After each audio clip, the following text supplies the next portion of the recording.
bilang itu, siapapun dia, kalau kau nggak taat konstitusi jangan tinggal di Indonesia. Ribut-ribut gini kan kampungan itu. Yang kampungan itu bilang kampungan itu yang kampungan. Positifnya tapi nggak usah bilang kampungan. Yang bilang kampungan itu yang kampungan. Kalau saya lebih, mohon maaf nih Pak Jenderal ya, saya lebih sadis lagi dari Pak Luhut nih Pak. Ini konyol dan tidak berguna dan tidak bermutu. Jangan ngomong sembarangan. Ini konyol, ini kampungan. Alah, nggak usah, coba lah kita punya etika kan. Kalau nggak bisa ngomong maka saya jangan jaga mulutmu. Relasi apa yang dilakukan oleh Purnawirawan dalam konteks Mas Gibran yang dilaporkan oleh para purnawirawan itu sama dengan apa yang saya tangkap. Ini belum cocok menjadi orang menjabat selevel wapres. Kenapa belum cocok? Dari awal saya sudah mengatakan, analogi ini perlu dipahami baik-baik. Bahwa wakil presiden dalam ketatanegaraan adalah ban serap. Dia tidak boleh ikut mengelinding ya, buat program, lapor mas wapres dan segala macam. Ya. Dia harus di posisinya sebagai ban serap.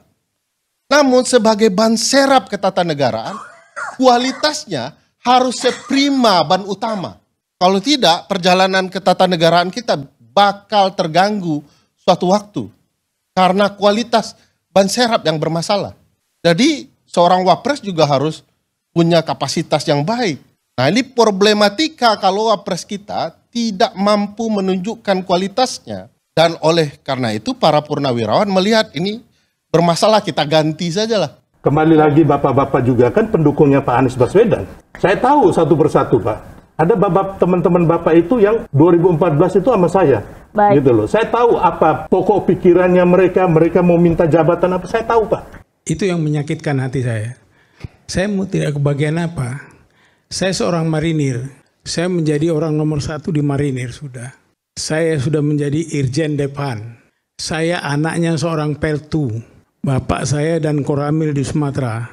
Tapi yang menyakitkan kami adalah dikatakan misalnya kami yang tidak kebagian. Saya tuh sepakat bahwa usulan pemaksulan ini ya jangan sampai membuat kegaduhan. Kan kita sekarang udah gaduh nih. Gara-gara para pensiunan jenderal ini yang menurut saya ya kan bahwa ini manusia-manusia pecundang yang tidak murni ya. Yang bikin gaduh siapa? Yang menanggapinya. Siapanya? Apa yang gaduh? Nggak ada gaduh.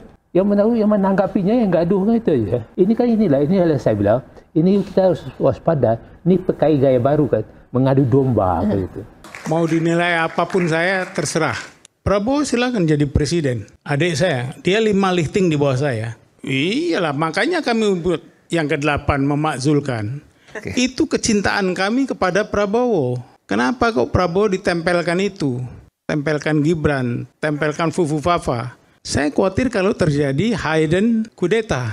Kalau itu terjadi dengan sisa umur kami ini, kami akan bela habis-habisan adik kami itu. Bapak-bapak juga harus menyadari Pak, bahwa Pak Prabowo dan Mas Gibran ini mulai pendaftaran, sampai pemilu, sampai penetapan pemenang, sampai gugatan di MK, 01 sama 03 udah kalah, terus penetapan oleh KPU, oleh akhirnya dilantik MPR, dan sampai sekarang 6 bulan, tidak ada menyalahi konstitusi.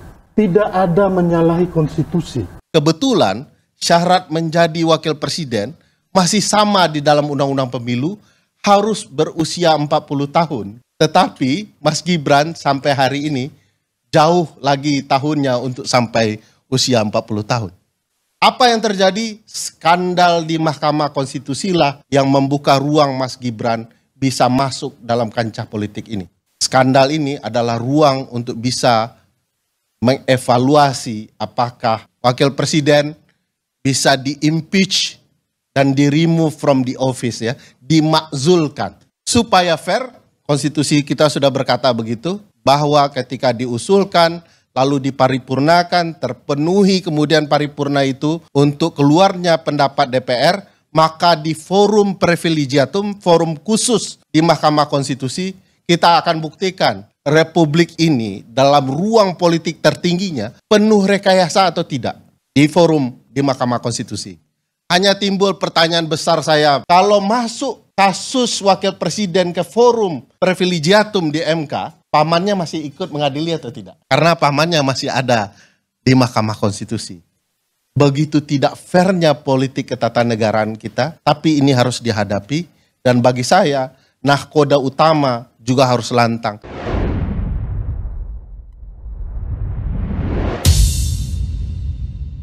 Saya ingin mengatakan walaupun sah, tapi secara substansi demokrasi, majunya Gibran itu bermasalah dalam konteks etika demokrasi. Sehingga kemudian ketika keberlanjutan diartikan sebagai harus menitipkan anaknya mantan presiden, yang terjadi adalah situasi sekarang. Mau buka-bukaan kita nggak perlu lah. Tanya sama orang ahlinya lah. Profesor Mahfud bilang, tanya bagaimana itu dan pemilihan kemarin nih. Bagaimana permainan dalam ini MK. MK, ketua MK-nya siapa? Jadi kalau yang kemarin yang dibentuk Forum Purnawirawan itu mayoritas saya tekankan adalah teman para purnawirawan yang kalah Pilpres kemarin, karena mayoritas itu pendukungnya Anies Baswedan, ya. Kita lihat mulai dari Tiasno Sudarto, Pak Sutiasto, Farul Rosi, terus kemarin juga Pak Sunarto dan juga Soeharto, itu adalah orang-orang yang berdemo tanggal 19 Maret 2024 di KPU karena mereka tidak menyetujui atau tidak menyetujui kemenangan Prabowo Gibran. Jadi mereka demo ke KPU 19 Maret 2024 itu karena mereka berkata bahwa ada kecurangan di situ. Jadi ini tidak murni. Kepada bangsa saya bahwa ini manusia-manusia pecundang yang tidak murni, ya. Jadi bukan mereka mau memperbaiki bangsa, malahan mereka mengadu domba bangsa. Saya ingin mengomentari apa yang disebutkan oleh Bang Silverster tadi, ya. Menurut saya nggak tepat lah, janganlah kemudian usulan-usulan seperti ini itu dilihatnya dengan logika argumentum ad hominem. Bahwa siapa yang berbicara lalu punya kepentingan nggak usah didengerin, nggak bisa. Semua orang mau kalah pemilu, mau menang pemilu, punya hak yang sama untuk memberikan usulan. Yang perlu dilihat adalah argumentasinya, apakah konstitusional atau tidak. Jadi jangan kemudian menggunakan logika Bung Silverster. Kalau logika Bung Silverster dipakai, semua pendukungnya Ganjar sama Anies nggak boleh ngasih usulan apapun. Itu menurut saya juga logika yang salah. Tetapi saya ingin mengatakan bahwa alasan yang dikemukakan oleh forum yang mengusulkan poin ke-8 Gibran dimakzulkan, itu nggak tepat kalau menggunakan argumentasi masa lalu. Saya ingin mengatakan walaupun sah, tapi secara substansi demokrasi, majunya Gibran itu bermasalah dalam konteks etika demokrasi. Sehingga kemudian ketika keberlanjutan diartikan sebagai harus menitipkan anaknya mantan presiden, yang terjadi adalah situasi sekarang. Ada ketakutan dari pendukung Prabowo atau masyarakat, diatur-atur nggak nih sama presiden sebelum? Ada nggak cawe-cawe dari presiden sebelum? Artinya masih ada kegelisahan mungkin di sini. Prabowo. Kegelisahan apa? Udahlah, udah kalah Pilpres, ya udah nanti bertarung lagi di 2029. Nah, gampang. Itu tapi kalau itu menurut saya nggak tepat. Bang Silverster, Anda jangan gini. Anda kan orang pendukung Ganjar, saya tahu itu. Anda jangan menggunakan logika argumen. Anda kalau seperti ini siapapun yang kalah Anda anggap tidak punya hak untuk bersuara. Logika Anda rusak, kok nggak, Silverster? Bisa loh. Anda ngerti nggak? Logika Anda rusak. Anda uji argumentasi dari Forum Purnawirawan itu. Jangan lihat latar belakangnya. Bukan, poinnya ada nggak sekarang? Itu ada bermanfaatnya buat bangsa. Masa yang boleh bersuara cuma 58% dari suara pendukung Prabowo Gibran? Inilah logika yang membuat kegelisahan bangsa. Besok ribut-ribut Anda mau tanggung jawab. Bukan tentang itu. Anda jangan menggunakan logika argumentum ad hominem. Bahwa ada yang punya hak lebih untuk bersuara karena menang Pilpres. Kita punya kesamaan dalam menolak argumentasi tersebut. Pemakzulan ini salah. Karena tidak cukup argumentasi, tidak cukup fakta secara konstitusional. Kita sepakat tentang poin itu. Nanti dulu, kita sepakat tentang poin itu, tapi jangan batasi hak siapapun, termasuk para purnawirawan ini, hanya karena mereka dianggap kalah Pilpres. Itu saya tolak. Ya, saya hargain itu. Kalau umpama beliau ini kan juga timnya Ganjar, saya tahu pasti dia akan. Udah nggak nyambung lagi. Di sini kita undang Mas Toto sebagai pengamat, Bang Silverster. Dengan Anda berbeda, ya. Saya melihat sesuatu dalam kerangka untuk membangun bangsa, ya kan? Kalau Anda kan nggak nyambung. Ya. Itu juga. Tadi juga sudah disuarakan oleh Mas Toto bahwa ya, mereka kemarin juga tanggal 19 Maret 2024 ke KPU itu Pak Soeharto dan Sunarto itu memprotes bahwa Pilpres itu curang, gitu loh. Ada latar belakang, jadi nggak bisa juga kita abaikan latar belakang. Saya boleh jawab nggak, Audrey? Ya, silakan. Kalau Sylvester menggunakan logika seperti ini, Sylvester, kamu ingat nggak yang namanya tim Prabowo pun ketika kalah 2014-2019 melakukan protes ke KPU dan Bawaslu. Apakah Pak Prabowo dengan timnya kemudian pada saat itu dianggap tidak punya hak bersuara? Anda nggak nyambung.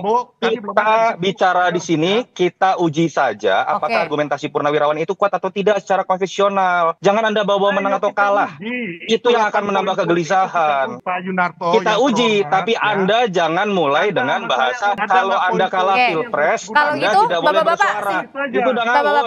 Singkat saja. Kalau buat saya, ketika Pak Prabowo bekerja dengan sebagaimana mestinya, memposisikan dirinya sebagai satu-satunya pemimpin, Mas Gibran memposisikan dirinya sebagaimana mestinya secara konstitusional, itu menurut saya juga dia akan menjauhkan dirinya dari pemakzulan. Tidak usah takut dengan tekanan-tekanan politik apapun, dan tidak usah juga pendukungnya itu kemudian kebakaran jenggot dengan kemudian memilah-milah orang yang bersuara kalah Pilpres atau menang Pilpres. Itu yang menambah kecemasan dan menambah sebuah kontroversi. Intinya kerja kalau ya. itu dijalankan dengan baik, bekerja, ya sudah. Begitu pula pendukungnya menurut saya lebih banyak berbicara mengenai kerja dari presiden dan wakil presidennya dibandingkan bernostalgia masa lalu tentang siapa yang kalah dan menang Pilpres seperti yang disampaikan oleh Bung Sylvester tadi. Bang Sylvester. Ya, jadi Mas Yunarto, jadi gini, saya pun menghargai gitu, mau kita duduk bersama, tapi poinnya dari 8 poin ini apa gitu loh. Ya bagaimana mau duduk bersama kalau kemudian orang baru berkomentar lalu dikatakan kalah pemilu. Itu menurut saya yang seharusnya kita lepaskan. Uji argumentasinya, mau dia senior, mau dia militer atau sipil, kalau argumentasinya tidak kuat kita duduk bersama. Tapi jangan duduk bersama dengan sudah menempatkan Anda berbeda dengan saya karena Anda kalah dengan Pilpres. Saya meyakini sekali Pak Prabowo tidak punya pemikiran seperti itu. Karena Pak Prabowo bahkan mendatangi orang yang kalah Pilpres. Pak Prabowo berusaha untuk merangkul. Berbeda dengan para pendukungnya, sebagian pendukungnya, seperti yang juga tadi disampaikan dalam argumentasi Bang Sylvester. Kalau kesamaan sikap dengan Pak Prabowo yang dilakukan oleh para pendukungnya, saya meyakini kok kegelisahan itu tidak akan muncul. Isu matahari kembar tidak akan muncul. Isu mengenai cawe-cawe juga tidak akan muncul. Jadi mulailah dari sikap sebagai seorang pendukung seperti yang sudah dicontohkan oleh Prabowo sendiri. Mas Gibran, Mas Wapres ya, atau kalau kita lihat, jangankan secara politik menimbulkan keyakinan, dia diragukan dalam berbagai hal. Saya ambil contoh ya, bagaimana publik bisa yakin dengan sosok Mas Gibran kalau dia bicara soal bonus demografi dengan baik, itu pakai teks atau tanpa teks saya tidak terlalu mengetahui. Tapi dalam praktik lapangan, beliau kemudian jauh dari apa yang dia ceramahkan. Datang ke sekolah, mendatangi tukang cukur, cari siswa yang rambut panjang lalu dipotong rambutnya. Itu kayaknya nggak cocok dengan cerita bonus demografi, kekuatan ekonomi baru dan lain-lain. Datang kepada teman-teman siswi, kasih make up dan lain-lain. Ini agak jauh dari orang bisa dihormati dalam ruang politik. Itu jadi berat bagi Mas Gibran. Bagi saya ini juga disadari oleh Presiden Joko Widodo bahwa anaknya belum matang dalam ruang politik. Orang walaupun muda ya, selevel Syahrir begitu ya, tampil dalam panggung-panggung politik tingkat tinggi, orang menghormati karena kemampuan dan kepahamannya bagaimana berpolitik dan bagaimana menjalankan ketatanegaraan. Kita lihat tidak ada di sosok Mas Gibran, tidak natural. Akhirnya ada kesadaran Presiden Jokowi, kalau saya tidak ikut cawe-cawe, nanti anak saya habis. Wong dia dikarbit oleh putusan Mahkamah Konstitusi. Saya ingin mengatakan walaupun sah, tapi secara substansi demokrasi, majunya Gibran itu bermasalah dalam konteks etika demokrasi. Sehingga kemudian ketika keberlanjutan diartikan sebagai harus menitipkan anaknya mantan presiden, yang terjadi adalah situasi sekarang. Mau buka-bukaan kita nggak perlu lah. Tanya sama orang ahlinya lah. Profesor Mahfud bilang tanya bagaimana itu dan pemilihan kemarin nih. Bagaimana permainan dalam ini MK. MK ketua MK-nya siapa? Jadi kalau yang kemarin yang dibentuk Forum Purnawirawan itu mayoritas saya tekankan adalah teman para purnawirawan yang kalah Pilpres kemarin karena mayoritas itu pendukungnya Anies Baswedan ya. Kita lihat mulai dari Tiasno Sudarto, Pak Sutiasto, Farul Rosi, terus kemarin juga si Pak Sunarto dan juga Soeharto itu adalah orang-orang yang berdemo tanggal 19 Maret 2024 di KPU karena mereka tidak menyetujui atau tidak menyetujui kemenangan Prabowo Gibran. Jadi mereka demo ke KPU 19 Maret 2024 itu karena mereka berkata bahwa ada kecurangan di situ. Jadi ini tidak murni. Kepada bangsa saya bahwa ini manusia-manusia pecundang yang tidak murni ya. Jadi bukan mereka mau memperbaiki bangsa, malahan mereka mengadu domba bangsa. Saya ingin mengomentari apa yang disebutkan oleh Bang Silverster tadi ya. Menurut saya nggak tepat lah, janganlah kemudian usulan-usulan seperti ini itu dilihatnya dengan logika argumentum ad hominem. Bahwa siapa yang berbicara lalu punya kepentingan nggak usah didengerin, nggak bisa. Semua orang mau kalah pemilu, mau menang pemilu, punya hak yang sama untuk memberikan usulan. Yang perlu dilihat adalah argumentasinya, apakah konstitusional atau tidak. Jadi jangan kemudian menggunakan logika Bung Silverster. Kalau logika Bung Silverster dipakai, semua pendukungnya Ganjar sama Anies nggak boleh ngasih usulan apapun. Itu menurut saya juga logika yang salah. Tetapi saya ingin mengatakan bahwa alasan yang dikemukakan oleh forum yang mengusulkan poin ke-8 Gibran dimakzulkan, itu nggak tepat kalau menggunakan argumentasi masa lalu. Saya ingin mengatakan walaupun sah, tapi secara substansi demokrasi, majunya Gibran itu bermasalah dalam konteks etika demokrasi. Sehingga kemudian ketika keberlanjutan diartikan sebagai harus menitipkan anaknya mantan presiden, yang terjadi adalah situasi sekarang. Ada ketakutan dari pendukung Prabowo atau masyarakat, diatur-atur nggak nih sama presiden sebelum? Ada nggak cawe-cawe dari presiden sebelum? Artinya masih ada kegelisahan mungkin di sini. Prabowo. Kegelisahan apa? Udahlah, udah kalah pilpres, ya udah nanti bertarung lagi di 2029. Nah, gampang. Itu tapi kalau itu menurut saya nggak tepat. Bang Silverster, Anda jangan. Gini. Anda kan orang pendukung Ganjar, saya tahu itu. Anda jangan menggunakan logika argumen. Anda kalau seperti ini siapapun yang kalah Anda anggap tidak punya hak untuk bersuara. Logika Anda rusak, tau nggak Silverster? Bisa loh. Anda ngerti nggak? Logika Anda rusak. Anda uji argumentasi dari forum Purnawirawan itu. Jangan lihat latar belakangnya. Poinnya ada nggak sekarang? Itu ada bermanfaat nggak buat bangsa? Masa yang boleh bersuara cuma 58% dari suara pendukung Prabowo Gibran? Inilah logika yang membuat kegelisahan bersama. Besok ribut-ribut Anda mau tanggung jawab. Bukan tentang itu. Anda jangan menggunakan logika argumentum ad hominem. Bahwa ada yang punya hak lebih untuk bersuara karena menang pilpres. Kita punya kesamaan dalam menolak argumentasi tersebut. Pemakzulan ini salah. Karena tidak cukup argumentasi, tidak cukup fakta secara konstitusional. Kita sepakat tentang poin itu.